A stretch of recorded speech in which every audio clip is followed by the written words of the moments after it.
Shelby Forsythia.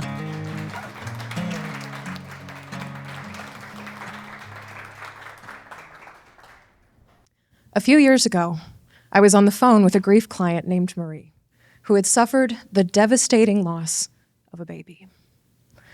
The death of this tiny, powerful dream of life was the absolute worst final blow after years and years of miscarriages and medical procedures, and Marie was understandably devastated.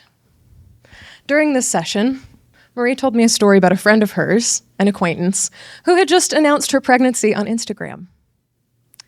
This joyful, happy little baby bump with likes and hearts and comments and everything else was agonizing to Marie. And on this call, she was wrestling vigorously, trying to figure out how to contort her heart into a shape where she could be happy for her friend. Marie felt gutted. Then she felt ashamed. I listened as Marie meticulously laid out two cases, one against this other woman's joy, and another against herself for feeling so hostile towards it. At the base of it all was a single story. There must be something wrong with me. I should be happy for her, she said. I should be able to congratulate her. I shouldn't feel so torn up about all this. As I listened, I was picturing Marie staring wildly at this roadmap with the socially acceptable destination of ecstatic new baby congratulations circled in bright red ink. And as Marie was staring at this map, she could not see a river or a road or a backwoods trail that could get her heart emotionally there. When Marie finished her story, I took a breath and said, "Of course, you'd be upset that somebody who was unkind to you is now pregnant, has that dream." In that moment, the energy of our call shifted, and I listened as the gears in Marie's head clicked and turned. When she started speaking again, she said, "I don't think I'd ever thought of that before, that I would be allowed to be upset about this whole thing. So wait a minute, I'm not being ridiculous?" "No," I said. "It sounds really normal to me." In an instant, Marie stopped spiraling, and instead of seeing herself as crazy, she saw herself through a much more compassionate lens, one where she was not broken or wrong, but where she was grieving, and that was okay. This was the day, the single moment, when I realized the power of words in grief. In more than 10 years of supporting grieving people through all kinds of losses, death, divorce, major diagnosis, I have noticed a pattern that grieving people tell themselves 3 core stories. The stories are, I'm crazy, I'm alone, and it's going to be like this forever. Crazy, alone, forever. Crazy, alone, forever. These are the records that grieving people have on repeat inside their heads, and they are reinforced by things as big and social and federal as a wimpy 3-day bereavement leave for biological human relatives only, I'm seeing heads nodding, and as personal and intimate as a longtime friend ghosting a griever just 1 month after the funeral. For a griever telling the story of, I'm crazy, this can often sound like, no one else gets how I feel. I should be over this by now. I shouldn't be feeling what I'm feeling. A griever telling the story, I'm alone, might say something like, everyone has stopped checking in. Everyone's stopped reaching out. The whole world has moved on without me. And even in a room or a house full of people, I am alone. And a griever telling the story of, my life will be like this forever, which can be a subtler story. They might say something like, I can't see a way out of my grief. I'm afraid that this pain will never end, or I will never feel joy again. These are some of the devastating things that are in grievers' head, and these stories inform not only how they navigate their grief, but also how they exist in relationship to other people, how they do their jobs, and what they believe to be true about themselves and the future. It is a very hard and lonely place to be, crazy, alone, forever.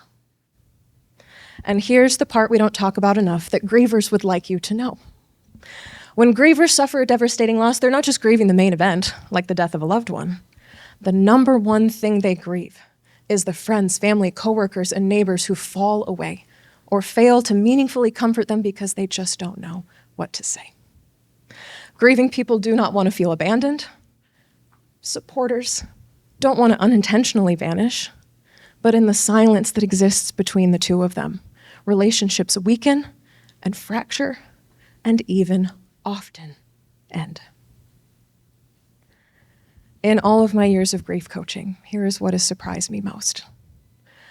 For as much as these stories, these words, can change a grieving person's life and make them feel trapped and alone, words are also the key to unlocking and changing those stories, not only to comfort our grieving friends, which would be enough, but also to write a new story where our grieving friends are not crazy, are not alone, and are able to move forward with us, their supporters, by their side. Since that session with Marie, I have developed 3 phrases, you will see them here, that comfort a grieving person, no matter the type of loss, no matter how long it's been. The phrases are, of course, I'm here, and right now. Let's use them together. For a grieving person telling the story, I'm crazy, of course comes into conversation and validates their emotions. So if they say, it's been 7 years since my dad died, I shouldn't be so sad still. You can say, of course you're still sad. Your dad is still dead. Suddenly, they aren't crazy anymore. For a griever telling the story, I'm alone. No one gets how I feel. The phrase, I'm here, quietly accompanies them and shows them that your shoulders share their pain. So when they say, nobody gets how I feel, you say, I may not understand entirely, but I'm here, and I will not forget that you are a grieving person. I'll keep checking in on you. Suddenly, they are no longer siloed in isolation. Lastly, for a grieving person telling the story, my life will be like this forever. The phrase right now sneaks through the back door and offers what I call covert comfort by reminding them, even subconsciously, that this moment is just that, a single moment in the long arc of their grief. So when they say, everything feels so hopeless, I can't see a way out, you say, yeah, right now, I can totally see how hope is hard to find. In an instant, you put that moment in time in a larger context, one where their suffering is great now, but may not always be, and there is quiet hope in those words. 3 simple phrases. Each of them partners up with and radically changes these 3 painful stories that grieving people tell. Here's the thing I love most about words and why this whole book exists. Because words are immediate, portable, and repeatable. They are things that we can send across social media, across text messages, in person, and you do not have to be rich, you do not have to be a therapist, and you don't even have to be in the same room as someone in order to use them.